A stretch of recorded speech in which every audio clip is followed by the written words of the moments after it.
Plane দুর্ঘটনাতে যেখানে মানুষ জ্বলে পুড়ে ছাই হয়ে গেল, সেখানে শ্রীমদ্ ভগবদ গীতা মিত্ররা তার কিছুই হলো না। শ্রীকৃষ্ণর মুখবাণী শ্রীমদ্ ভগবদ গীতা তার কোনো কিছুই হলো না। ভাবেন যে শ্রীকৃষ্ণর এই মুখবাণীতে কতটাই জোর।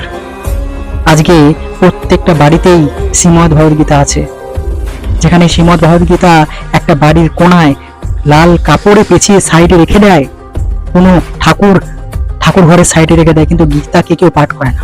গীতার প্রথম শ্লোকটি যদি কেউ জিজ্ঞেস করবেন মিত্ররা, কেউ বলতে পারবে না। যেখানে শ্রীকৃষ্ণর বাণীর এত জোর। আজকে শ্রীকৃষ্ণকে সবাই মেনে চলে, কিন্তু শ্রীকৃষ্ণর মুখবাণীকে বা শ্রীকৃষ্ণকে সবাই মেনে চলে, কিন্তু শ্রীকৃষ্ণর কথাকে কেউ মেনে চলে না। শ্রীকৃষ্ণ বলে যায় কর্ম করতে, বলে যায় ধর্ম করতে, আপনারা করে যান অধর্ম। আর যারা এই দুর্ঘটনায় অনেক দূরে আমাদেরকে ছেড়ে চলে গেছে, পরমেশ্বর পরমাত্মা যেন তাদের আত্মার শান্তি পায়, আর যেন তারা পূর্বজন্ম পায়।